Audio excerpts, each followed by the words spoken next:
ക്രൈസ്തവ ലോകം മുഴുവനും രക്ഷാകരമായ പെസഹ പെരുന്നാൾ ഏറെ പ്രാർത്ഥനയോടെ പവിത്രതയോടെ ആചരിക്കുന്ന അനുഗ്രഹീത ദിവസമാണല്ലോ ഇന്ന്. എല്ലാവർക്കും ഏറ്റവും സ്നേഹത്തോടെ പെസഹ പെരുന്നാളിൻ്റെ പ്രാർത്ഥനകൾ സ്നേഹപൂർവ്വം നേരുകയാണ്.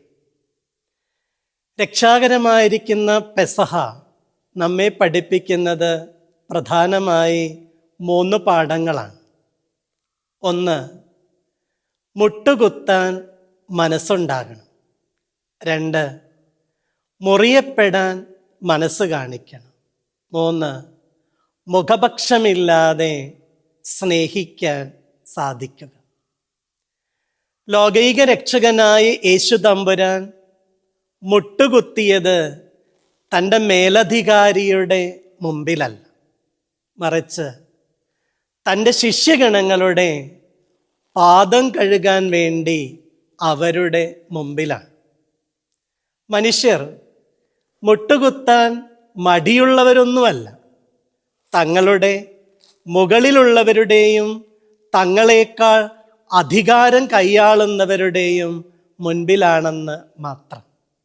പക്ഷേ യേശു തമ്പുരാൻ പഠിപ്പിച്ച പാഠമെന്ന് പറയുന്നത് വിധേയപ്പെടാൻ നിർബന്ധം കിടക്കുന്നത് കൊണ്ട് അധികാരികളുടെ മുമ്പിൽ മുട്ടുകുത്താൻ അല്ല, വിനയപ്പെടാൻ മനസ്സുള്ളത് കൊണ്ട് തന്നേക്കാൾ താഴെയെന്ന് തോന്നുന്നവരുടെ മുൻപിൽ മുട്ടുകുത്താനും അവരുടെ പാദങ്ങൾ കഴുകി ചുംബിക്കാനുമുള്ള സ്നേഹത്തിൻ്റെ ഏറ്റവും ശ്രേഷ്ഠമായ പാഠം. രണ്ടാമത്തേത് മുറിയപ്പെടാനുള്ള ഒരു മനസ്സാണ്. അപ്പം പകുത്തെടുക്കാതെ പകുത്ത് നൽകാതെ എപ്പോഴാണ് ആഹാരമായി മാറ്റപ്പെടുക?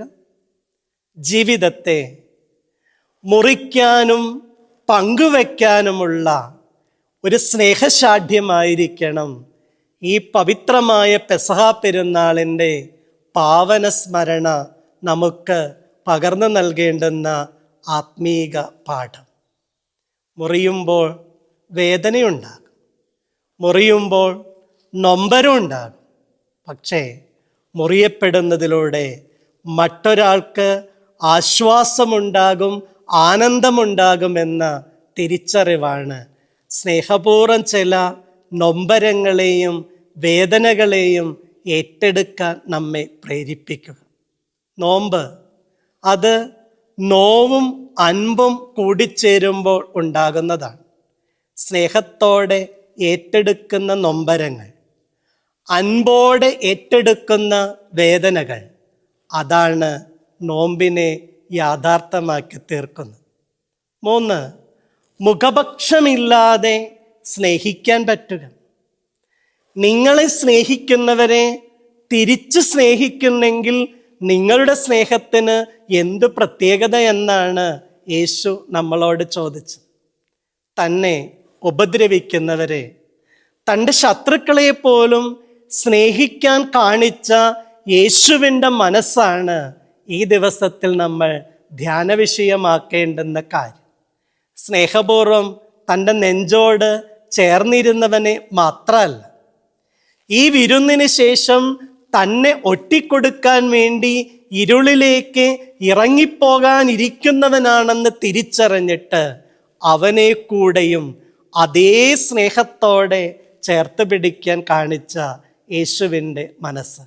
സ്നേഹമുള്ളവരെ, പെസഹ നമ്മുടെ മുമ്പിൽ വെക്കുന്ന 3 വെല്ലുവിളികൾ അത് സ്നേഹപൂർവ്വം നമുക്ക് ഏറ്റെടുക്കാം. നമ്മളെക്കാൾ താഴെയെന്ന് കരുതുന്നവരുടെ മുമ്പിൽ വിനയത്തിൻ്റെ പേരിൽ മുട്ടുകുത്താൻ ആകുമോ? 2, മുറിപ്പെടുക അത് വേദനിച്ചിട്ടാണെങ്കിലും മറ്റൊരാൾക്ക് വേദനയ്ക്ക് ആശ്വാസമായി തീരാൻ വേണ്ടി. 3, ഉപദ്രവിക്കുന്നവരെ പോലും മുഖപക്ഷമില്ലാതെ സ്നേഹിക്കാനുള്ള ഒരു സ്നേഹശാഠ്യത്തിന് വേണ്ടി. ഈ പെസഹ പെരുന്നാൾ മുട്ടുകുത്താനും മുറിയപ്പെടാനും മുഖപക്ഷമില്ലാതെ എല്ലാവരെയും സ്നേഹിക്കുവാനും മുഖാന്തരമായി തീരട്ടെ. ദൈവം എല്ലാവരെയും അനുഗ്രഹിക്കട്ടെ.